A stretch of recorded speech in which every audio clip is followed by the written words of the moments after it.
निर्मला सीतारमण आज 5મી વખત તેમનું બજેટ રજૂ કરવાના છે। તે પહેલા તેમણે ફોટો સેશન કરાવ્યું હતું। હવે વિત્ત મંત્રાલય ખાતે બેઠકનું આયોજન કરવામાં આવ્યું છે અને ત્યારબાદ નાણાં પ્રધાન છે તે રાષ્ટ્રપતિને મળવા જશે અને બજેટ રજૂ કરવાની અનુમતિ લેશે અને ત્યારબાદ 11 વાગે સંસદમાં તેઓ બજેટ રજૂ કરવાના છે। તો તે પહેલા નાણામંત્રીએ ફોટો સેશન કરાવ્યું હતું। તો આ લાલ બેગમાં દરેક જનતાની आशा अरमानो भरेला छे।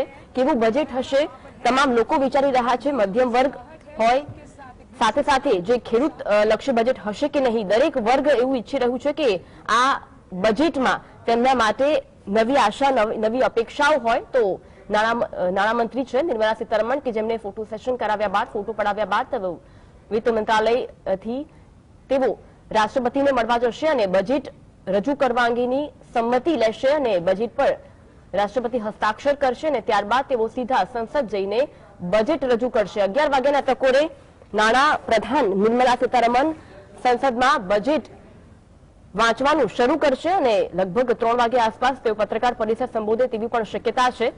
तो जे रीते तमाम जे वर्गो छे देशना अलग अलग वर्गो के दरेक लोकोनी आशा अपेक्षा बजेट साथे जोडायेली छे।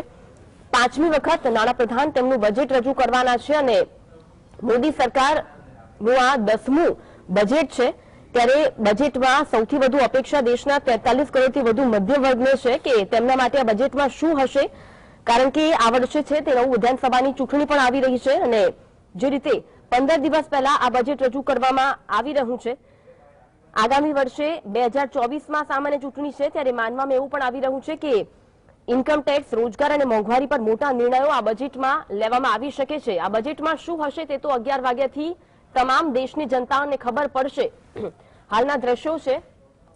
नाणाप्रधान निर्मला सीतारमणे फोटो सेशन कराव्युं, त्यारबाद तेओ हवे थोड़ी वारमां राष्ट्रपतिने मळवा जशे अने तेमनी संमति साथे तेओ संसदमां बजेट रजू करशे। 11 वाग्याना टकोरे तेओ संसदमां बजेट रजू करशे। तो राष्ट्रपति भवन खाते नाणाप्रधान जई रह्या छे अने त्यां राष्ट्रपतिनी संमति लेवामां आवशे। जे बजेट छे तेने रजू करवा माटे राष्ट्रपति संमति आपशे अने त्यारबाद तेओ सीधा संसद जवाना छे। दर वखते नाणाप्रधान छे कंईक बजेटमां अलग करता होय छे, त्यारे आ वखते पण शुं अलग तेओ करवाना छे ते अंगे पण लोको उत्साहित जोवा मळी रह्या छे। तो 5મી વખત જ્યારે નાણાપ્રધાન તેમનું બજેટ રજૂ કરશે, હવે રાષ્ટ્રપતિની સંમતિ સાથે તેઓ બજેટ રજૂ કરવાના છે। દરેક વર્ગો સાથે દરેક વર્ગોની ઘણી આશા અપેક્ષાઓ છે।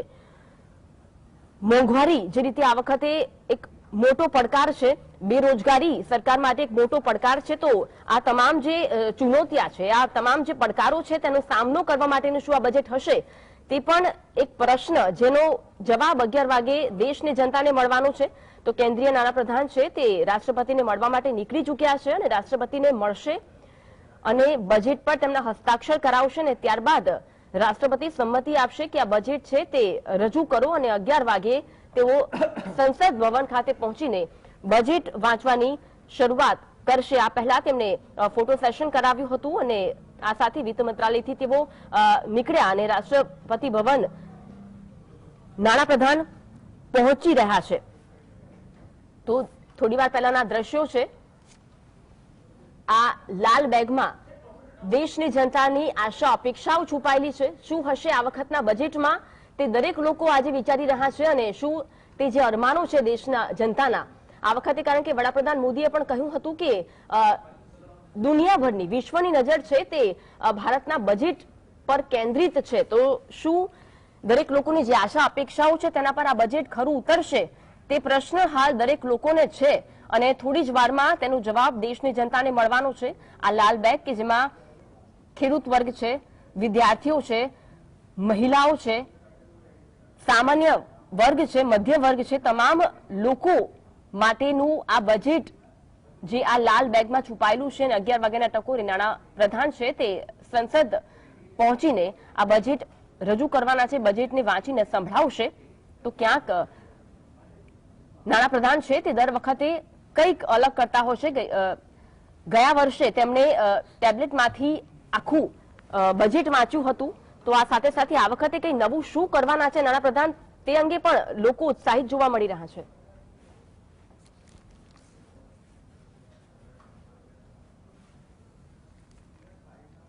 તો સમગ્ર દેશ દુનિયા જેના પર આજે નજર ટીકાઈને બેઠી છે તે બજેટ રજૂ થવાનું છે અને નાણાપ્રધાન છે તે રાષ્ટ્રપતિ ભવન પહોંચી ચૂક્યા છે અને રાષ્ટ્રપતિ દ્વારા તેમને સંમતિ મળશે કે હા તમે બજેટ રજૂ કરો।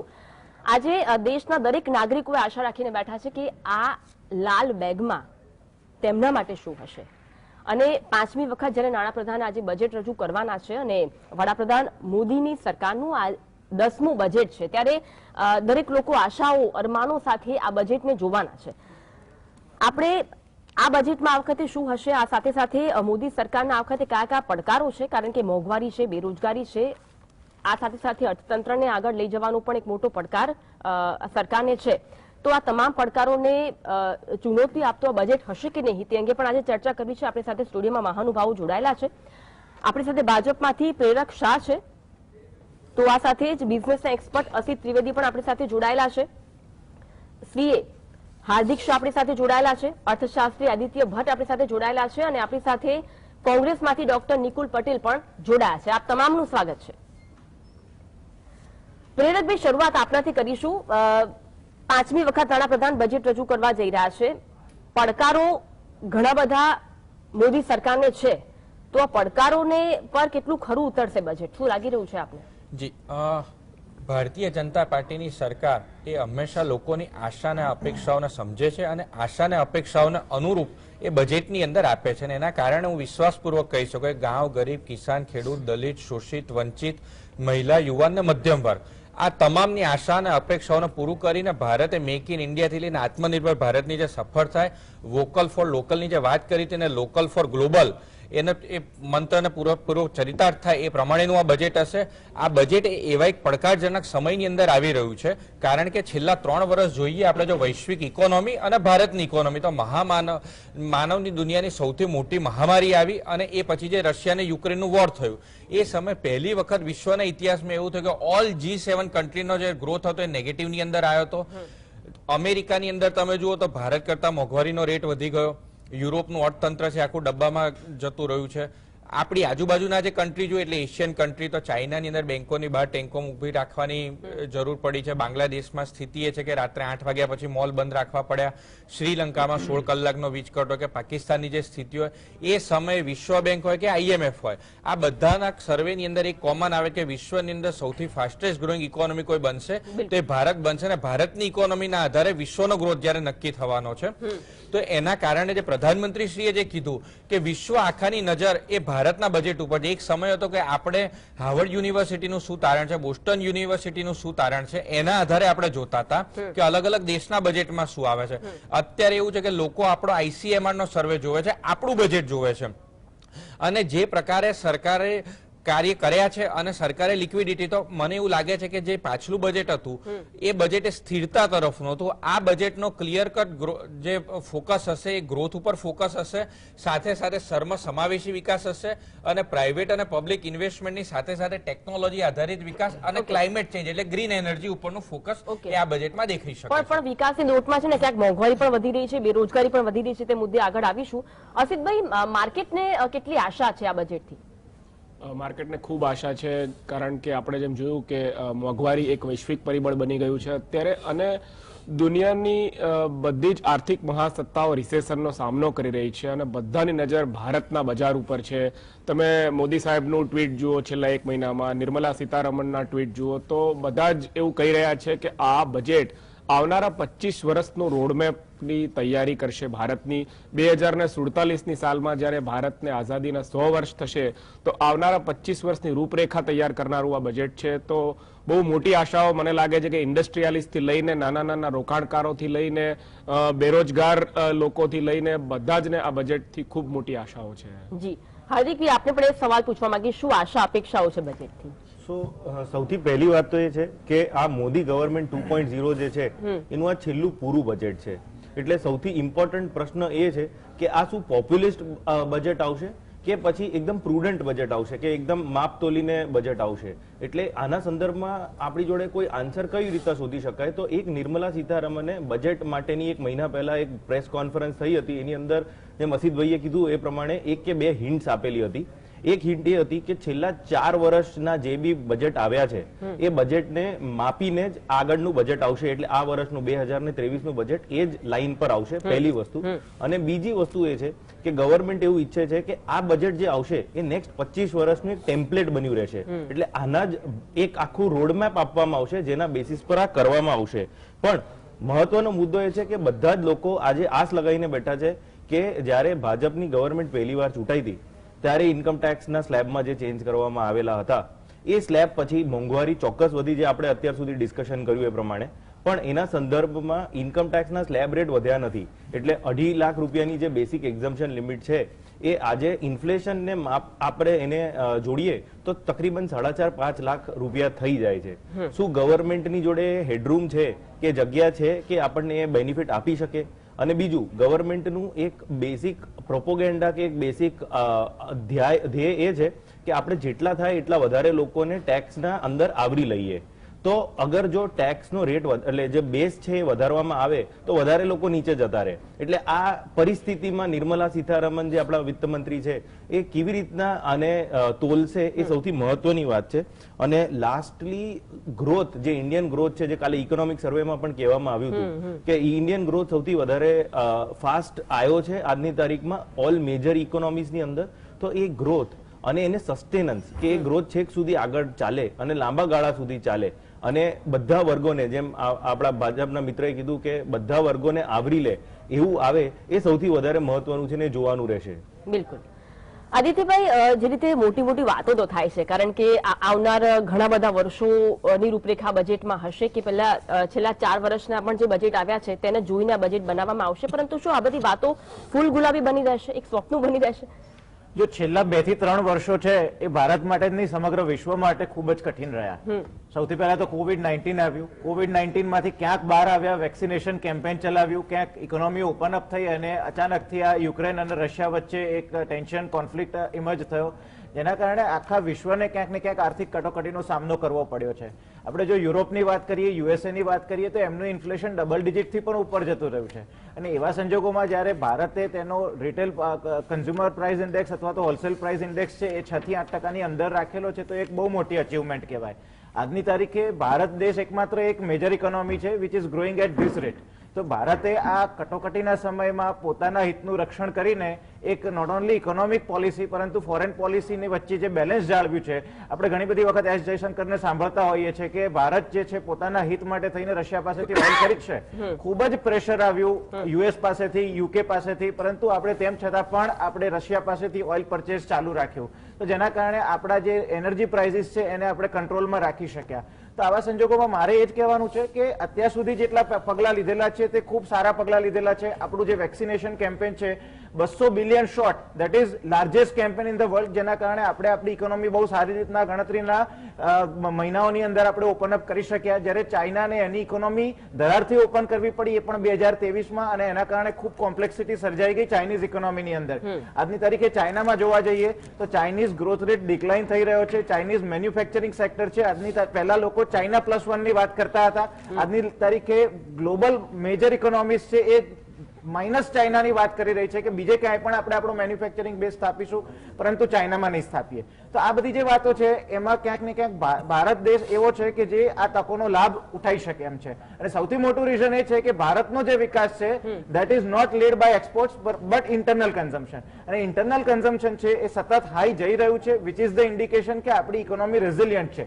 G20 ની લીડરશિપ ભારત પાસે છે અને મને એવું લાગે છે કે ભારત આ નેતૃત્વ ગ્લોબલ ઇકોનોમીને સાચી દિશા આપવામાં સફળ નીવડશે, આવું મારું માનવું છે. બરાબર છે. નિકુલભાઈ, આપણે વાત કરી છે કે દેશ આગળ વધી રહ્યો છે, વિકાસ દરની દ્રષ્ટિએ જોઈએ, અર્થતંત્રની દ્રષ્ટિએ જોઈએ, પણ ભાઈ એક સામાન્ય નાગરિક છે ને એને એ જોતું હોય છે કે મારું બાળક બરાબર ભણે છે કે નહીં, એની ફીસ કેટલી છે, મારી આવક વધી છે કે નહીં, તો એ બધા પર ખરું ઉતરશે બજેટ ખરું? નિકુલભાઈ, આપનો અવાજ. જી જી, હેલો, સંભળાય છે? હાજી હાજી, આપનો અવાજ આવે છે. આપણે જોયું કે 2014 થી જે રીતના મોદી સાહેબના બજેટ આવી રહ્યા છે તો સામાન્ય જનતાની હંમેશા બાદબાકી થતી હોય એવું સ્પષ્ટ દેખાઈ રહ્યું છે. મારા એક પેનલ મેમ્બરે બહુ સારી વસ્તુ કીધી કે ઇન્કમ ટેક્સ સ્લેબની અંદર કોઈ બી મેજર ચેન્જીસ કેટલા વખતથી જોવા નથી મળ્યા, કારણ કે એક સામાન્ય નાગરિક એ ખાલી ઇન્કમ ટેક્સ જ નથી ભરતો, પણ જોડે જોડે બીજા મલ્ટી લેવલ ટેક્સીસનો એ શિકાર બને છે અને એ એક આશા સાથે બેઠો હોય છે કે મારી આવકમાંથી મને થોડો ટેક્સમાં રાહત મળે તો હું બીજે સ્પેન્ડિંગ કરું, મારું બચત કરું.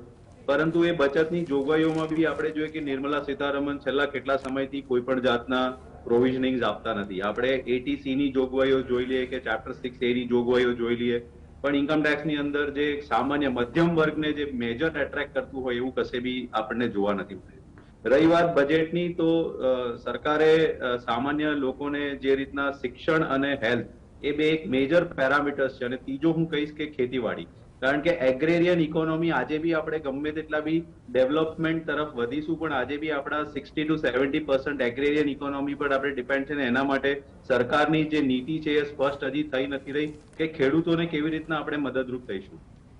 3 કાયદાઓ લાયા એ બી કેપિટલિસ્ટ સ્ટ્રક્ચર તરફના હતા, એટલે ખેડૂતોએ વિરોધ કર્યો અને આજે કાયદાઓ પાછા લેવા પડ્યા. એટલે ઓવરઓલ આપણે જોઈએ તો મારી દ્રષ્ટિએ આજ દિન સુધી 10મું બજેટ ભલે આજે સરકાર રજૂ કરવા જઈ રહી છે કેન્દ્રનું, પરંતુ હું જોઈ રહ્યો છું કે સામાન્ય લોકો માટે એમાં કોઈ જોગવાઈ નથી. કોંગ્રેસના સમયમાં આપણે જોયું હતું રાઇટ ટુ એજ્યુકેશન એક્ટ છે, એવા બધા ઘણા જોગવાઈઓ, મનરેગા છે, એવા જે કન્સેપ્ચ્યુઅલ થોટ પ્રોસેસ હોતે ગ્રાસ રૂટ લેવલ સુધી જે ઇકોનોમીને બૂસ્ટઅપ કરવા માટે લોકોના હાથમાં સ્પેન્ડિંગ માટે જે રૂપિયા માટે જે કામગીરી કરી છે એવી કશે બી મોદી સરકારમાં દેખાતી નથી.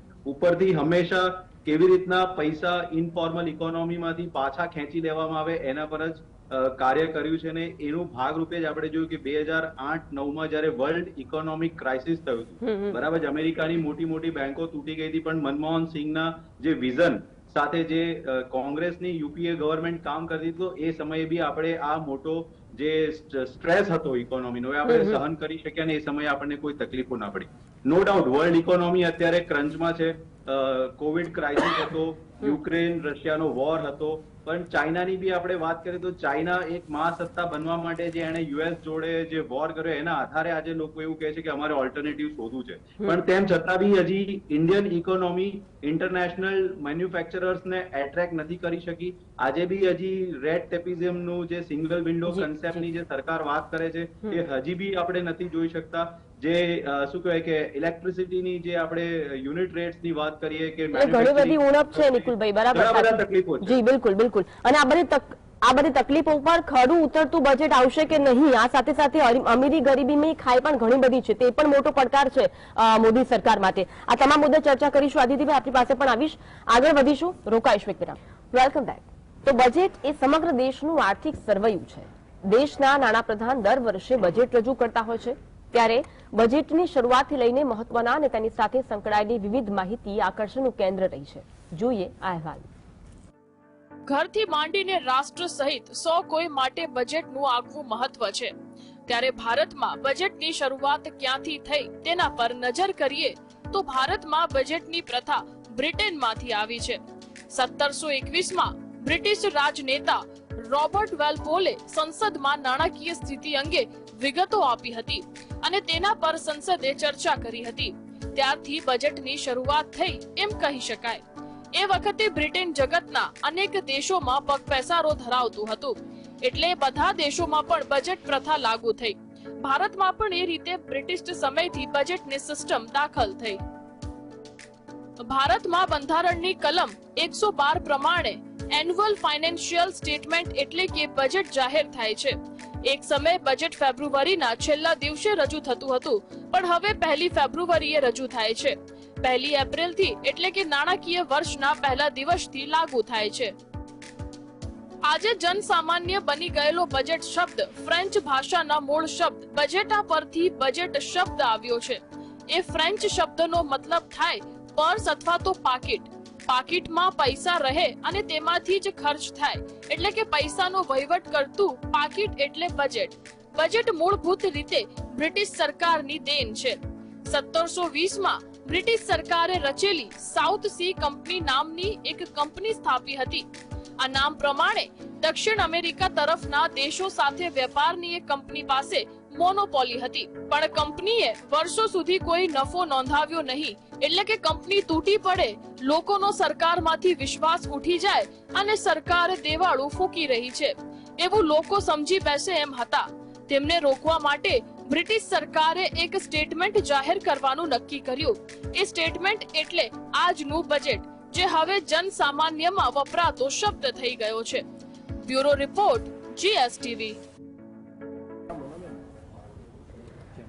તો બજેટ ક્યાંથી શરૂ થયું તે વિશે આપણે જાણ્યું અને આજે 5મી વખત જ્યારે નાણાપ્રધાન બજેટ રજૂ કરવાના છે, આશા અપેક્ષાઓ ઘણી બધી છે અને પડકારો પણ ઘણા બધા છે અને તે અંગે જ આપણે ચર્ચા કરી રહ્યા છે. આદિત્યભાઈ, બ્રેક પહેલા આપ કંઈક કહેવા માંગતા હતા. મારી એક વાતનો જવાબ આપવો હતો. મારી પહેલાના વક્તા આઈ થિંક નિકુલભાઈએ એક વાત કરી કે ઇન્ફોર્મલ સેક્ટરમાંથી રૂપિયા ખેંચીને ફોર્મલ સેક્ટરમાં નાખવા એ આ સરકારનો ગોલ રહ્યો છે, જેના કારણે સામાન્ય માણસ પીસાઈ રહ્યો છે. એટલે મારે ખાસ એવું કહેવું છે કે એ આ સરકારનું નહીં, દરેક સરકારનો એ જ ગોલ હોય. આજની તારીખે ઇન્ડિયામાં એક સ્થિતિ એ છે કે 90% જે સેક્ટર છે દેટ ઇઝ ઇન્ફોર્મલ ઇકોનોમી અને 10% ઇઝ ફોર્મલ ઇકોનોમી. અને ઓવરઓલ ગોલ ઇન્ડિયાનો નહીં, દરેક રાષ્ટ્રનો એ હોય છે કે ફોર્મલ સેક્ટરની સાઇઝ વધે અને ઇન્ફોર્મલ સેક્ટરની સાઇઝ ઘટે. અને ફોર્મલ સેક્ટરની સાઇઝ વધે એટલે તમારી ટેક્સ નેટ વધતી હોય, લોનું કોમ્પ્લાયન્સ વધતું હોય અને ઇકોનોમીની એફિશિયન્સી વધતી હોય. જેથી કરીને હું એવું માનું છું કે આ પગલાં તો સાચી દિશામાં જ લેવાઈ રહ્યા છે અને આમાં કોઈ ટીકાને સ્થાન લાગતું નથી. ઓકે. અસિતભાઈ, માર્કેટ છે તે પોઝિટિવ જોવા મળી રહ્યો છે, શું સંકેત કહેવાય આને? અત્યારે તો માર્કેટ ગ્લોબલ સંકેતો જે આપણે જોયા તો પોઝિટિવ સંકેતો આખા દુનિયાના બજારોમાંથી આવ્યા, તો એને આપણું માર્કેટ અત્યારે ફોલો કરી રહ્યું છે. તો ઓપનિંગ તો પોઝિટિવ છે. આપણે કીધું કે GST કલેક્શનના આંકડા બી જે ગઈકાલ રાત્રે ગવર્મેન્ટે રિલીઝ કર્યા, એ સેકન્ડ હાઈએસ્ટ GST કલેક્શન આવ્યું છે જાન્યુઆરી મહિનાનું. તો આ બધાને જોતા આપણને એક પોઝિટિવ એક્સપેક્ટેશનની આશા હતી. હવે જોઈએ છે કે બજેટ જેમ જેમ ન્યૂઝ આગળ વધતા જાય એમ બજાર કઈ રીતે રિએક્ટ કરે છે. ઓકે. પ્રેરકભાઈ, જે રીતે અગાઉ નિકુલભાઈએ પણ વાત કરી અને અત્યારે દેશની જનતા પણ એ જ આશા અપેક્ષા રાખી રહી છે કે અમારા માટે શું અને અનેક પડકારો વચ્ચે આજે આ બજેટ રજૂ થવાનું છે. જી, ઘણી બધી નિકુલભાઈએ વાત કરી. અમે એક એ પ્રકારે બી વાત કરી કે આ સરકાર છે મધ્યમ વર્ગ અને ગરીબ માટે જોતી નથી. તો હું કહીશ કે આ સરકાર જ છે કે જેણે પ્રધાનમંત્રી આવાસ યોજનામાં સૌથી મોટા પ્રમાણમાં ફાળવણી કરી છે. એમાં ગરીબ અને મધ્યમ વર્ગનો જ સમાવેશ થાય છે. એવી જ રીતે જે આયુષ્યમાન ભારત યોજના, કાલે રાષ્ટ્રપતિજીનો જે ભાષણ હતું એમાં પણ એમણે કીધું કે 80,000 કરોડ રૂપિયા અત્યાર સુધીની અંદર એમાં ખર્ચ થયો છે. તો એ જે આયુષ્યમાન ભારત જે 5 લાખ રૂપિયા સુધી લિમિટ મળે છે એ બી એની અંદર આવે છે. પ્રધાનમંત્રી જન ઔષધિ કેન્દ્રો જે શોધ્યા છે જ્યાં આગળ 70 થી 90% સસ્તા ભાવે જે દવા મળે છે સામાન્ય લોકોને, એ બી મધ્યમ વર્ગ અને સામાન્ય લોકો માટે જ છે. અને જો મધ્યમ વર્ગ જે નોકરિયાત વર્ગ છે એના માટે વાત કરીએ તો જે અગાઉ પણ આપણા પેનલિસ્ટે વાત કરી કે આવકવેરાની મુક્તિ મર્યાદા 2 લાખથી વધારીને 2.5 લાખ પણ આ સરકારે કરી. 5 લાખ રૂપિયા સુધીની જ કોઈની આવક હોય તો એને ટેક્સમાં 0% ટેક્સ આવે એ પ્રકારનું બી આ સરકારે કર્યું. પગારદાર કર્મચારીને સ્ટાન્ડર્ડ ડિડક્શન જે 50,000 રૂપિયા છે એ બી આ સરકારની અંદર થયું. ATC ની મર્યાદા 1 લાખથી વધારીને 1.5 લાખ પણ આ સરકારે કરી. હાઉસિંગ લોનનું ઇન્ટરેસ્ટ 1.5 લાખથી વધારીને 2 લાખ પણ આ સરકારમાં થયું. ATD ના વીમા પ્રીમિયમની મર્યાદા 15,000 થી વધારીને 25,000 પણ આ સરકારે કરી અને વરિષ્ઠ નાગરિકો માટે 30,000 ની મર્યાદા પણ આ સરકારે કરીને એવી રીતે નેશનલ પેન્શન સ્કીમમાં કોઈ 50,000 રૂપિયા સુધી રોકે તો એને ડિડક્શન મળે એ પણ આ સરકારમાં થયું. એટલે ઓવરઓલ જોઈએ તો લગભગ કોઈ વ્યક્તિ જો પ્લાનિંગ કરે 8 થી 8.5 લાખ રૂપિયા સુધીની આવક હોય ત્યાં સુધી એને કોઈ ટેક્સ ના આવે. પરંતુ જ્યારે આ કોરોનાનો સમય આવ્યો ત્યારે તમામ જે એનાલિસ્ટો હતા એ બધાને અપેક્ષા હતી ક્યાં તો કોવિડ સેસ આવશે, ક્યાં તો વેલ ટેક્સ આવશે, ક્યાં તો એસ્ટેટ ટેક્સ આવશે, ક્યાં તો ડાયરેક્ટ ટેક્સમાં વધારો થશે. અને ભૂતકાળમાં જયારે 1971 ની અંદર જયારે પાકિસ્તાન જોડે યુદ્ધ થયું અને બાંગ્લાદેશના શરણાર્થીઓ આવ્યા એ વખતની સરકારે શરણાર્થી ટેક્સ નાખ્યો હતો, જેથી પોસ્ટની ટિકિટ હોય કે રેલવેની ટિકિટ હોય તો એની ઉપર શરણાર્થી ટેક્સ લાગતો હતો અને એટલે લોકોને અપેક્ષા હતી. પરંતુ આ સરકારે 1 પણ રૂપિયાનો એવી રીતે ટેક્સનો વધારો કર્યા સિવાય પીપલ ફ્રેન્ડલી બજેટ આપ્યું. અને જે અગાઉ પણ આપણે જે વાત કરતા હતા કે કદાચ આ વર્ષે અમુક ચૂંટણી આવે છે તો કયા પ્રકારનું બજેટ, ગઈ વખતનું જયારે બજેટ આવ્યું ત્યારે પણ આ ચર્ચા હતી કે એ વર્ષમાં 5 રાજ્યોની ચૂંટણી આવતી હતી. પરંતુ ભારતીય જનતા પાર્ટી દલની નહીં દેશની રાજનીતિ કરે છે એટલે ગયું બજેટ પણ તમે જોશો તો એ વખતે 1 પણ રાજ્યનો ક્યાંય ઉલ્લેખ નતો થયો. બાકી સામાન્ય રીતે પહેલા એ પ્રકારે હતું મોદી સરકાર આવે પહેલા કે જે રાજ્યોની ચૂંટણીઓ એ રાજ્યોમાં ટ્રેન આપવી, એ રાજ્યોની અંદર ખેરાત બાંટવી, એ પ્રકારનું ક્યારેય ભારતીય જનતા પાર્ટીની અંદર થતું નથી. પરંતુ ભારતીય જનતા પાર્ટી તમામ વર્ગોની, અને હું હજી પણ કહું છું કે ટેક્સ જે છે ટેક્સમાં વધારો અને ઘટાડો એ બજેટનો એક ભાગ હોઈ શકે, પરંતુ એ માત્ર બજેટ નથી કે એક એમ્સ આપવી કે એક ટ્રેન આપવી એ નથી. બજેટ એ જે છે સરકારનું વિઝન ડોક્યુમેન્ટ છે કે આવનારા સમયમાં સરકારે દેશને ક્યાં લઈ જવા માંગે છે. અને એટલા માટે હું કહું છું કે એમાં હ્યુમેટેરિયન ડેવલપમેન્ટ થાય એટલે પણ વિકાસ કહેવાય છે, ઇન્ફ્રાસ્ટ્રક્ચરનું ડેવલપમેન્ટ એ પણ વિકાસ કહેવાય, મેન્યુફેક્ચરિંગ એક્ટિવિટી વધે એ પણ વિકાસ કહેવાય, સાંસ્કૃતિક ધરોહરનું પુનઃસ્થાપન થાય એ પણ વિકાસ કહેવાય. અને ટેક્સમાં બદલાવ ઘટલાવની સાથે સાથે એ તમામ દરેક વસ્તુઓ વસ્તુ વિકાસથી જોડાયેલી છે પ્રેરકભાઈ કહેવાય એવું માંગે છે. અને એમ પણ વડાપ્રધાન મોદી ગઈકાલે પણ કીધું હતું કે દેશ આગળ અને દેશવાસીઓને આગળ રાખીને બજેટ રજૂ કરવામાં આવશે. જોઈશું આંકડાઓ અને બજેટ જ્યારે રજૂ થશે ત્યારે. આ અંગે હું હાર્દિકભાઈને પણ સવાલ કરીશ. હાર્દિકભાઈ આપને પણ આપની પાસે આવીશ અને આપને પણ સવાલ કરીશ. હાર્દિકભાઈ આપને પ્રશ્ન પૂછવા માંગીશ કે જે રીતે દરેક લોકોની આશા અપેક્ષા છે, હાલમાં આપણે પ્રતિક્રિયા પણ સાંભળી કે દરેક વર્ગ એ વિચારી રહ્યું છે કે આ બજેટમાંથી તેમના ખિસ્સામાં કંઈક તો આવશે અને સાથે સાથે ટેક્સ સ્લેબમાં ફેરફાર થાય તેવી પણ આશા જનતા રાખી રહ્યું છે. કેટલી આશા અપેક્ષા? સો દર વખતેની જેમ આપણે આ વખતે પણ એ જ આશા, એક નોર્મલ કોમન ઇન્ડિવિજ્યુઅલ એ જ આશા લઈને બેઠું છે કે મારે ટેક્સમાં થોડી રાહત મળે. પણ છેલ્લા કેટલાય વર્ષોના બજેટ આપણે જોઈએ તો ગવર્મેન્ટ એ ઈચ્છી રહ્યું છે એવું લાગે છે કે એક સ્ટેબલ ટેક્સ ઇકોનોમી આપવામાં આવે. કેમ કે પહેલા એવું થતું હતું કે બહુ ફ્રીક્વન્ટલી ટેક્સમાં ચેન્જીસ થતા હતા અને ફોરેન કંપનીઝને થોડું તકલીફ થતું હતું. એટલા માટે આપણે સારા કાયદા લાયા, જીએસટી લાયા, બીજા બધા કાયદા લાયા જેનાથી એક સ્ટેબલ ઇકોનોમી ટેક્સના પર્સપેક્ટિવથી મળે એવું લોકો ઈચ્છે છે, એટલે ગવર્મેન્ટ ઈચ્છે છે એવું લાગે છે.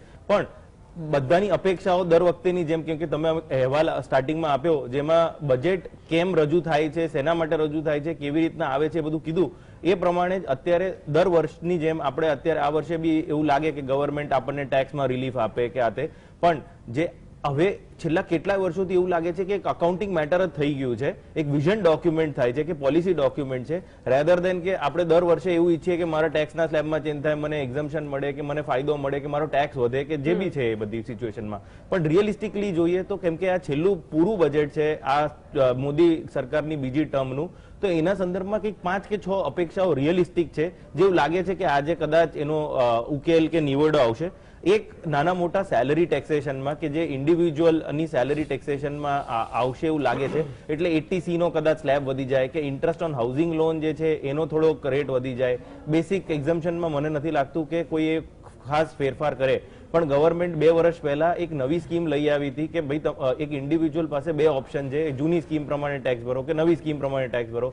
એ નવી સ્કીમમાં બહુ લોકો ગયા નથી, એટલે ગવર્મેન્ટ નવી સ્કીમને કેવી રીતના અટ્રેક્ટિવ બનાવી શકે એની પર થોડો ફોકસ રાખશે, પહેલી વસ્તુ. બીજી વસ્તુ, અત્યારે શેર માર્કેટના પર્સપેક્ટિવથી કેપિટલ ગેઇન ટેક્સેશન પર ખૂબ ફોકસ થઈ રહ્યો છે. એઝ યુઝ્યુઅલ દર વર્ષે શેર માર્કેટના જે નિષ્ણાતો છે એ એનું રિક્વેસ્ટ કરે છે કે એને થોડું સ્ટ્રીમલાઇન કરો, એટલે આ વર્ષે પણ એ જ ફરીથી રિક્વેસ્ટ ગઈ છે, એસટીટી ઓછો કરો કે ટેક્સેશન ઘટાડો, તાકી શું છે કે ડોમેસ્ટિક પ્લેયર જે છે કે રિટેલ ઇન્વેસ્ટર છે એ પણ શેર માર્કેટની અંદર આવે. કેમ કે આજની તારીખમાં વર્લ્ડના કમ્પેરિઝનમાં આપણે જોઈએ તો ઓછા લોકો શેર માર્કેટમાં પાર્ટિસિપેટ કરે છે કે મ્યુચ્યુઅલ ફંડ થ્રુ પાર્ટિસિપેટ કરે છે. બીજું, હવે સ્ટાર્ટઅપ બહુ ઇન્ડિયામાં મહત્વનો ડિસ્કશન ટોપિક થઈ ગયો છે, પણ સ્ટાર્ટઅપનું ટેક્સેશન હજી થોડું કોમ્પ્લિકેટેડ છે. અને જ્યારે ફોરેન ઇન્વેસ્ટર્સ કે કોઈ ઇન્વેસ્ટર નાખવા પૈસા આવી રહ્યું છે ત્યારે આ પોતાની એક્ઝિટ પણ જોતો હોય છે. એટલે પૈસા નાખતા પહેલા હું બહાર કઈ રીતે નીકળીશ ને કેટલા પૈસા લઈને નીકળીશ ને એની પર કેટલો ટેક્સ લાગશે એ બી એ લોકો સૌથી પહેલા વિચારતા હોય છે. એટલે એનું જે ટેક્સેશન છે એ થોડું સ્ટ્રીમલાઇન કરવાનો કદાચ પ્રયાસ રહેશે. એ ઉપરાંત ગવર્મેન્ટ 2 વર્ષ પહેલા એક સ્કીમ, 2 કે 3 વર્ષ પહેલા એક સ્કીમ લાવી હતી કે જો ગવર્મેન્ટ મેક ઇન ઇન્ડિયાના ભાગરૂપે જો તમે નવી કંપની બનાવો છો અને એનો ઇન્કમ ટેક્સ મેન્યુફેક્ચરિંગ સેક્ટરનો ઓછો રહેશે, એટલે 15+ સરચાર્જ ગણીને 17% રહેશે, જેની ટાઈમ લિમિટ એક આપેલી છે કે 31 માર્ચ 2023 હતી પહેલા, પછી એને એક્સટેન્ડ કરીને 31 માર્ચ 2024 કરી કાઢી કે જો ત્યાં સુધીમાં તમારું મેન્યુફેક્ચરિંગ ચાલુ થાય તો તમને 17%નો રેટ મળશે, જે આજની તારીખમાં નોર્મલ કંપનીઓનો 25% છે. તો એવી એક રિક્વેસ્ટ છે કે એને 1 થી 5 વર્ષ એક્સટેન્ડ કરી લો તાકી મેજોરિટી કંપનીઝ એની અંદર કવર થઈ જાય. અને ચાઇના +1 ની જે સ્ટ્રેટેજી છે એના સંદર્ભે બહુ જ બધી કંપનીઓ ઇન્ડિયામાં આવી શકે, જેમ કે એપલ છે કે એપલની જે મેન્યુફેક્ચરિંગ કંપનીઝ છે કે બીજી ઘણી બધી કંપનીઝ છે એ લોકો આવી રહ્યા છે. અને એક છેલ્લી જે રિક્વેસ્ટ છે જે અત્યારે સૌથી વધારે ચર્ચાઈ રહી છે અને પબ્લિક ડોમેનમાં ડિસ્કશન ખૂબ થઈ રહ્યું છે એ છે કે એમનેસ્ટી સ્કીમ, કે ઇન્કમ ટેક્સમાં, જીએસટીમાં, કસ્ટમ્સમાં ખૂબ સારા લિટિગેશન થઈ રહ્યા છે અને ગવર્મેન્ટને લિટિગેશન ઘટાડવા છે. કેમ કે ટાઈમ અને એફર્ટ બહુ જ જાય છે એની પાછળ બધાનો, એટલે અસેસીનો બી બહુ જાય, ગવર્મેન્ટનો બી બહુ જાય. એટલે એક વન ટાઈમ એમનેસ્ટી આપી દેશે કદાચ ગવર્મેન્ટ. અત્યારે એવું લાગે છે કે માની લો 100% કર ભરી દો, ઇન્ટરેસ્ટ ને પેનલ્ટી માફી આવી જાય તો કદાચ લોકો ટેક્સ ભરીને એને લિટિગેશન છોડી કાઢે કે લિટિગેશન ના કરે એવું અત્યારે દેખાય છે. એટલે આ 4-5 મેઇન મુદ્દા છે જે મને રિયલિસ્ટિક લાગે છે કે કદાચ આજના બજેટમાં આવશે. લાગતું ઘણું બધું ઘણી વખત હોય છે હાર્દિકભાઈ, પરંતુ બનતું નથી હોતું એવું પણ બને છે અને એ આપણને 11 વાગે ખબર પડશે. નિકુલભાઈ, એક સામાન્ય જનતા તરીકે પૂછું તો કયા સેક્ટર માટે નું આ બજેટ હશે અને એક સામાન્ય જનતા તરીકે આપની અપેક્ષાઓ શું છે કે આ બજેટમાં શું હોવું જોઈએ? સામાન્ય તરીકે સામાન્ય જનતા માટે તો મેં અગાઉ કીધું એ પ્રમાણે આ સરકારને કોઈ ચિંતા નથી, પરંતુ જો હું આશા રાખું કે આપણા દેશને જો ખરેખર મેક ઇન ઇન્ડિયા બનાવવું હોય અને મેન્યુફેક્ચરિંગ સેક્ટરને પ્રમોટ કરવું હોય તો ડેફિનેટલી સરકારે એ દિશામાં યોગ્ય કદમ ઉઠાવવા જોઈએ, જે હજી સુધી મને કોઈ જગ્યાએ એવું લાગતું નથી. કારણ કે જ્યારે આપણે ચાઇનાની જોડે કમ્પેર કરી રહ્યા છે અને ઇન્ટરનેશનલી લોકોને એટ્રેક્ટ કરવા માંગી રહ્યા, તો સૌથી ઇમ્પોર્ટન્ટ વસ્તુ મેન્યુફેક્ચરિંગમાં જે છે એ બેઝિકલી રો મટીરિયલ્સ છે. તો રો મટીરિયલ્સની અંદર સૌથી પ્રથમ હું કોઈને ગણું છું તો વીજળીને ગણું છું. તો વીજળીના જે રીતના તમે યુનિટ રેટ્સ આજે આપણા કન્ટ્રીની અંદર છે તો ખૂબ જ શું કહેવાય કે ઉપરના લેવલ પર છે એવું કહી શકાય. કારણ કે હું ખાલી ગુજરાતની વાત કરું તો જર્ક એટલે ગુજરાત એનર્જી રેગ્યુલેટરી કમિશન એવું કહેતું હોય કે થર્મલ પાવર પ્લાન્ટથી તમારા યુનિટ રેટ 3.5 રૂપિયા હોવા જોઈએ, પરંતુ જ્યારે એકચ્યુઅલી યુનિટ રેટ્સ આપણા ઘર સુધી આવે છે તો 9 રૂપિયા 10 રૂપિયાની ઇન્ડસ્ટ્રીમાં તો કદાચ કમર્શિયલમાં તો 14-15 રૂપિયા સુધી બી જતું રહે છે. તો એના લીધે જે બેઝિક કોસ્ટ જે પ્રોડક્ટનું છે એ ખૂબ વધી જાય છે. બીજું કે ઇમ્પોર્ટ, આપણે આજે ઘણું બધું કેમિકલ ઇન્ડસ્ટ્રી લઈ લો કે કોઈ બી જગ્યાએ લઈ લો, આપણે ઘણી બધી વસ્તુ ઇમ્પોર્ટ કરી રહી છે. તો ઇન્ટરનેશનલી જે ડોલર ઇન્ડેક્સ છે એ ડોલર બી તમે જુઓ મોદી સરકારની અંદર કદાચ 54 રૂપિયાની આજુબાજુથી લઈને આજે 80 રૂપીસ સુધી થઈ ગયો. તો એના પર બી સરકારે કામ કરવાની જરૂર છે. અને ત્રીજી વસ્તુ જે ફુગાવાની વાત છે, તો એ ફુગાવોને કંટ્રોલ કરશે તો જ મારા ખ્યાલથી ઓવરઓલ આપણે ઇકોનોમીની અંદર સ્પેન્ડિંગ વધશે. સ્પેન્ડિંગ વધશે તો લોકોનો પરચેસિંગ પાવર વધશે અને પરચેસિંગ પાવર વધશે તો જ એક મનીની સર્ક્યુલેશન થશે અને આપણે જે શું કહેવાય કે વર્લ્ડ ટ્રિલિયન ઇકોનોમી તરફ જવા માંગે છે કરી શકીશું.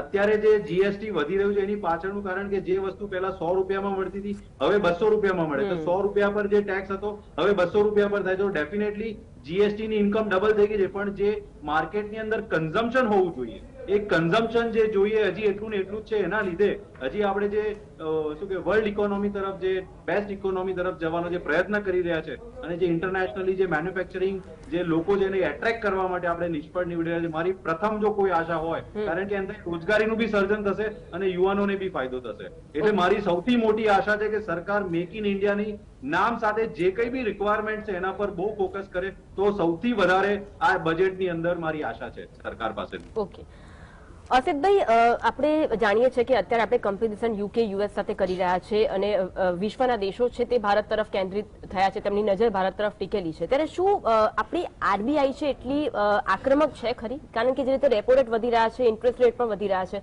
પરંતુ જે કમ્પેરિઝન થઈ રહી છે તેની તુલનામાં આપણી આરબીઆઈ એટલી આક્રમક છે ખરી? બહુ સારો સવાલ કર્યો છે તમે. તો આપણી આરબીઆઈ જે વૈશ્વિક તુલનાએ જેટલી પણ સેન્ટ્રલ બેન્કો છે અલગ અલગ ગવર્મેન્ટની, એમાંથી વર્લ્ડ બેસ્ટ કામગીરી આપણી આરબીઆઈ કરી રહી છે.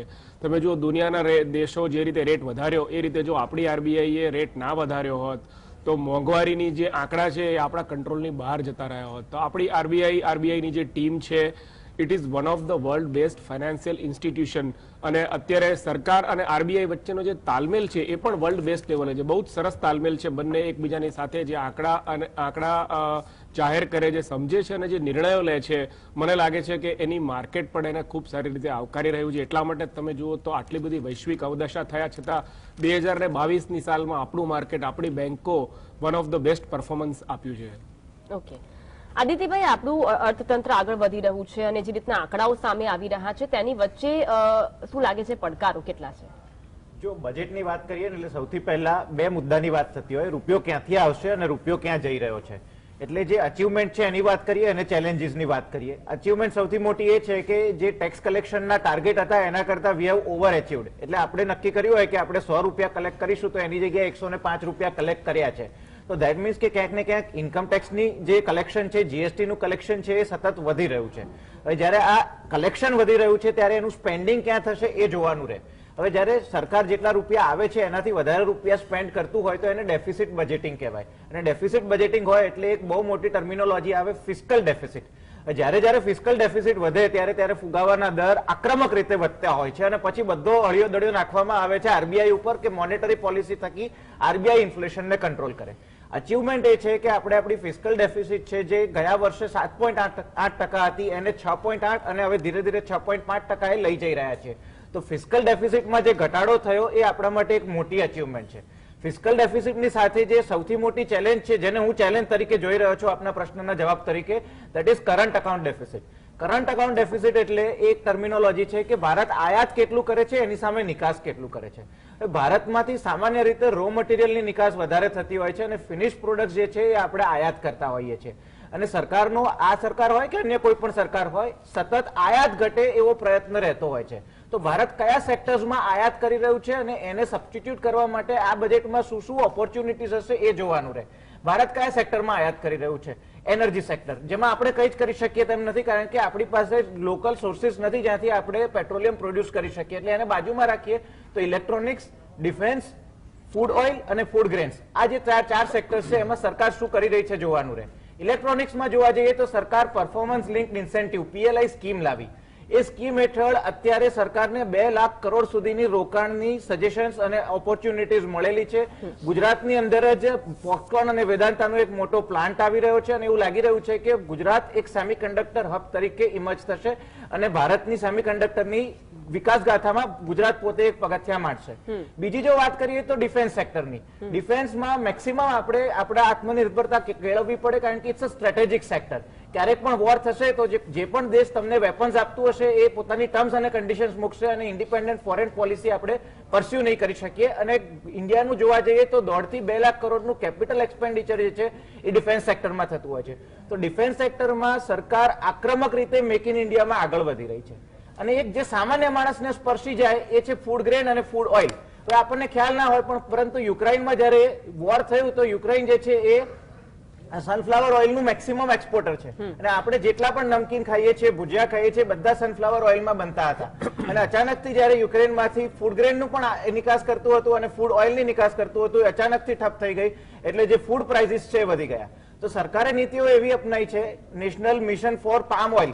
તો પામ ઓઇલના થકી સરકાર ઓઇલનું પ્રોડક્શન વધારી રહી છે, કારણ કે જે સિંગ તેલ છે, તલ છે, આ બધા તેલીબિયામાંથી આપણે જે પર્યાપ્ત માત્રામાં તેલ જોઈએ એ નથી મળી રહ્યું. એટલે ઓઇલ પામ જે મિશન છે એના હેઠળ ખૂબ મને એવું લાગી રહ્યું છે કે ક્યાંક ને ક્યાંક ઓપોર્ચ્યુનિટીઝ વધી રહી છે. અને જે ઓઇલ રિફાઇનરીઝ છે, જેમ કે અદાણી વિલ્મરની ઓઇલ રિફાઇનરીઝ છે, એ બધાના ભાવ પણ એટલા જ કારણસર વધી રહ્યા છે, કારણ કે ક્યાંક ને ક્યાંક ઓઇલ રિફાઇનિંગ સેક્ટરમાં ખૂબ ઓપોર્ચ્યુનિટીઝ વધી રહી છે. અને last I would talk about agricultural sector. ગયા વર્ષે એગ્રીકલ્ચરલ સેક્ટરનો જે ગ્રોથ રેટ રહ્યો છે એ 4 થી 4.5% રહ્યો છે. ઓવરઓલ આપણો સ્વામિનાથન કમિટીએ 2006માં રિપોર્ટ આપ્યો ત્યારથી ટાર્ગેટ રહ્યો છે કે 4% રેટે ઇન્ડિયાએ ગ્રો કરવાનું છે. તો આ આપણે ટાર્ગેટ અચીવ કર્યો છે. પરંતુ મને એવું લાગે છે કે બજેટની સાથે સાથે જો એગ્રીકલ્ચરલ લો, જે ફાર્મ લોસ જે હતા પાછા ખેંચવા પડ્યા, એને જો વળી પાછા ઇમ્પ્લિમેન્ટ કરવામાં આવે, ઓફકોર્સ નવા રૂપે, નવા રંગે, પરંતુ જો એ રિફોર્મ લાવવામાં આવશે તો આપણે ખૂબ મોટા અચીવમેન્ટ એગ્રીકલ્ચરલ સેક્ટરે કરી શકીશું. માત્ર બજેટથી કંઈ નહીં થાય, આવું મારું સ્પષ્ટપણે માનવું છે. ઓકે, અસિતભાઈ, જેમ આદિત્યભાઈ જણાવ્યું, અમુક પોઈન્ટમાં તમે વધુ પ્રકાશ પાડી શકો. આપણે ક્લિયરલી વાત કરીએ તો આપણે પાછળ પડી ગયા ચાઇનાથી. એનું ક્લિયર એક જ રીઝન છે કે આપણે મેન્યુફેક્ચરિંગ સેક્ટરને ગ્રો ના કર્યું. આપણે આઈટી સેક્ટર અને ફાર્માએ છેલ્લા 20 વર્ષમાં દુનિયાની અંદર ડંકો વગાડ્યો, પણ મેન્યુફેક્ચરિંગનો આપણને સપોર્ટ ના મળ્યો. આપણે લેબર રિફોર્મ્સ પ્રોપરલી ના કરી શક્યા, ફોરેનની કંપનીઓને પ્રોપર જમીન ના આપી શક્યા. આ બધા જે પ્રશ્નો નડ્યા એના કારણે આપણે ચાઇનાથી પાછળ પડી ગયા આવના છેલ્લા 20 વર્ષમાં. પણ છેલ્લા 2-3 વર્ષમાં આપણે જોઈએ તો એક સિલ્વર લાઇનિંગ આપણી કન્ટ્રીમાં ઇમર્જ થઈ રહી છે અને સરકારને એવું રિયલાઇઝ થઈ ગયું છે કે મેક ઇન ઇન્ડિયા, આત્મનિર્ભર ભારત અને મેન્યુફેક્ચરિંગ પર હવે જો ફોકસ નહીં કરીએ તો આવનારા 10 વર્ષમાં આપણે ખૂબ હજુ પણ પાછા રહી જઈશું દુનિયામાં. કારણ કે દુનિયાની ઇકોનોમીમાં જે રિસેશન છે એ ટેમ્પરરી છે, એ લોકો ગ્રો તો કરવાના જ છે. અને આ બેસ્ટ છે. તમે જુઓ, જે પ્રોડક્શન લિંક ઇન્સેન્ટિવની જે સ્કીમની આપણે વાત કરી રહ્યા છીએ એ લગભગ ઘણા બધા સેક્ટર્સમાં સરકારે જાહેર કરી છે છેલ્લા 2 વર્ષમાં. અને આના જે આંકડા બહાર રહ્યા છે, આને જે બેનિફિટ્સ મળી રહ્યા છે મેન્યુફેક્ચરિંગ કંપનીઓને, એ અદ્ભુત છે. અને મને લાગે છે કે આ બજેટમાં સૌથી મોટી થ્રસ્ટ મેન્યુફેક્ચરિંગ રહેશે. ચાહે એ ઇલેક્ટ્રિકની ગાડીઓ હશે, ઇલેક્ટ્રિક 2 વ્હીલરથી લઈને સોલાર કંપનીઓ, સોલાર પેનલનું મેન્યુફેક્ચરિંગ છે. એ સિવાય જે પણ ઇમર્જિંગ સેક્ટર, જે સ્ટાર્ટઅપ્સ માટે આપણે ઘણી બધી અપેક્ષાઓ આ બજેટમાંથી આપણે આશા રાખીશું કે જે આપણા આ બધા સેક્ટર્સને વેગ આવશે. જેમ કે ડિફેન્સની આપણે વાત કરી તો ડિફેન્સ સેક્ટર તો 2014 પહેલા ક્યાંય હતું જ નહીં. આપણે બધી જ નાનામાં નાની બંદૂક બી કદાચ આપણે ઇમ્પોર્ટ કરતા હતા. આજે તમે જુઓ તો આપણે એક કગાર ઉપર આવીને ઉભી રહ્યા છીએ કે આપણે એક્સપોર્ટની વાત કરી રહ્યા છીએ કે ડિફેન્સ મેન્યુફેક્ચરિંગ છે એ બનાવીશું તો ખરા, પણ આપણે દુનિયાને એક્સપોર્ટ કરીશું. તો આ બહુ મોટા અચીવમેન્ટ્સ આપણી સરકાર કરવા જઈ રહી છે. અને જો મેન્યુફેક્ચરિંગ થ્રસ્ટ થયું, મેન્યુફેક્ચરિંગ સેક્ટર હજુ પણ ઓપન અપ થઈ ગયું, તો મને લાગે છે કે આવનારા 10-20 વર્ષ વૈશ્વિક મહાસત્તા બનવા તરફ આપણે જઈ રહ્યા છીએ. ઓકે. છેલ્લે પ્રદીપભાઈ, આપને એક નાની પ્રતિક્રિયા માંગીશ. મોંઘવારી જે રીતે વધી રહી છે, એક મોટો પડકાર બજેટને લઈને સરકારને. જી, આપ જોશો કે આ જ વર્ષના લગભગ એપ્રિલથી લઈને જૂન મહિના દરમિયાન મોંઘવારીના રેટ વધારાયા હતા, પરંતુ જે નવેમ્બર ડિસેમ્બર મહિનો છે તો આરબીઆઈએ જે રીતે મોનિટરી પોલિસી કરીને સરકારના જે પ્રયત્નો હતા, પછી એની અંદર પેટ્રોલ ડીઝલમાં વેટની અંદર ઘટાડો હોય કે વીટનું જે એક્સપોર્ટ છે એ બંધ કરાવડાયું હોય કે રાઈસના એક્સપોર્ટ ઉપર જે ટેક્સ નાખ્યો હોય, તો એના કારણે જે મોંઘવારીના રેટ છે નવેમ્બર અને ડિસેમ્બર એમાં ખૂબ સપ્રમાણ આવી ગયા. જે આરબીઆઈનો આપણો દાયરો છે એમાં આવી ગયા, અને એના કારણે જ હું વિશ્વાસપૂર્વક કહી શકું છું કે આ બજેટની અંદર તમામ વર્ગને ધ્યાનમાં રાખીને સર્વસમાવેશી અને સમતોલ બજેટ આ વખતનું બજેટ હશે. ઓકે, હાર્દિકભાઈ, કયા એવા પોઈન્ટ છે કે જે આ બજેટમાં સમાવવા જોઈએ? ઘણા એવા પોઈન્ટ છે, જેમ વાત કરી ઇલેક્ટ્રિક વ્હીકલ માટે પણ ઘણી એવી જાહેરાતો આ બજેટમાં થાય તેવી આશા અપેક્ષાઓ છે. દર વખતે જે બજેટની સ્પીચ હોય છે, છેલ્લા ત્રણ બજેટની વાત કરીએ તો બજેટની સ્પીચ 1.5 કલાકથી 2.5 કલાકની વચ્ચે હોય છે. એમાં તમે ધ્યાનપૂર્વક જોશો તો એવા ઘણા બધા વર્ડ્સ છે જેની પર ગવર્મેન્ટ જનરલી ફોકસ કરતું હોય છે. તો છેલ્લા બજેટની વાત કરીએ તો ડિજિટલ, ઇન્ફ્રાસ્ટ્રક્ચર અને ડેવલપમેન્ટ, આ 3 વર્ડ્સ એવા હતા જે 25 થી 30 વાર વારે ઘડીએ લેવાયા હતા લાસ્ટ બજેટમાં. એના પહેલાના બજેટની વાત કરીએ તો ઇન્ફ્રાસ્ટ્રક્ચર, ડેવલપમેન્ટ, એજ્યુકેશન અને હાઉસિંગ, આ 4 વર્ડ્સ એવા હતા જેની પર સૌથી વધારે ગવર્મેન્ટે ફોકસ કરેલું હતું. અને એના પહેલાનું બજેટ એટલે ત્રીજું બજેટ આજથી જોઈએ તો ટેકનોલોજી, ઇલેક્ટ્રોનિક અને ઇન્વેસ્ટમેન્ટ, આ 3 વસ્તુઓ હતી જેની પર ગવર્મેન્ટે સૌથી વધારે ફોકસ કરેલું હતું. એવી જ રીતે આજનું જયારે બજેટ આવશે ત્યારે આપણને સાંજે ખબર પડશે કે ગવર્મેન્ટ શેની પર ફોકસ કરવા માંગે છે. પણ મને પર્સનલી એવું લાગે છે, એક અત્યારે આજની તારીખમાં તમને ખ્યાલ હોય તો આર્ટિફિશિયલ ઇન્ટેલિજન્સ ઓર ચેટ જીપીટી કરીને એક નવું જે ટૂલ આવ્યું છે એ સૌથી વધારે બહુ ફેમસ થઈ ગયું છે. રાતોરાત લોકો એની પર પ્રભાવિત થઈ ગયા છે. મેં કાલે રાત્રે એક પ્રશ્ન નાખ્યો હતો ચેટ જીપીટી ની અંદર કે 2023 નું બજેટ ઇન્ડિયાનું શું હોવું જોઈએ, કે કયા પેરામીટર્સ પર હોવું જોઈએ. અને આર્ટિફિશિયલ ઇન્ટેલિજન્સે જે કીધું એ હું તમારી જોડે શેર કરવા માંગુ છું ને આપણા બધા પ્રેક્ષકોની જોડે શેર કરવા માંગુ છું.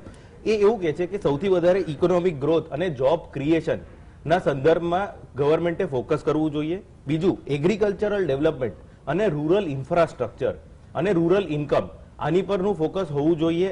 બીજું, હેલ્થકેર અને એજ્યુકેશન, જ્યાં આપણે ઓલરેડી સારા છીએ પણ એને ઓર સારું કઈ રીતે કરી શકાય. અને પછી તમે રૂરલની જોડે એને જુઓ તો તમારે એને બહુ વૃદ્ધિ કરવાની જરૂર છે. એ ઉપર આપણી ગવર્મેન્ટ ડિજિટલાઇઝેશન અને ટેકનિકલ એડવાન્સમેન્ટમાં બહુ જ આગળ છે. એટલે આપણે ફોરેન ઇકોનોમીની જોડે જોઈએ તો આપણી જોડે યુપીઆઈ જેવા જે ટેકનોલોજી ટૂલ છે જે ફોરેનમાં નથી યુઝ કરી રહ્યા અને આપણે હવે આઉટસોર્સ કરી રહ્યા છે આ ટૂલ્સ, બરોબર. એટલે એની પર જો ફોકસ ગવર્મેન્ટ કરે તો બહુ સારું થાય. પછી આપણે રૂપિયો જે છે આપણો એ આપણે હવે રૂપિયામાં ટ્રેડ કરવાનું ચાલુ કર્યું છે, ના કે ડોલરમાં ટ્રેડ કરવાનું. એટલે એ એક બીજો એક મહત્વનો મુદ્દો છે જેમાં કદાચ ગવર્મેન્ટ ફોકસ કરી શકે. એ ઉપરાંત ઇન્કમ ઇનઇક્વાલિટી અને પોવર્ટી રિડક્શન, એટલે બધા જે અમીર છે અને ગરીબ છે એનો જે ડિફરન્સ છે વધતો જાય છે ડે બાય ડે, એ કેવી રીતના ઓછો થઈ શકે, જેની પર ગવર્મેન્ટનું સૌથી વધારે ફોકસ હોવું જોઈએ આઈડિયલ સિચ્યુએશનમાં. આપણી ફાઇનાન્સ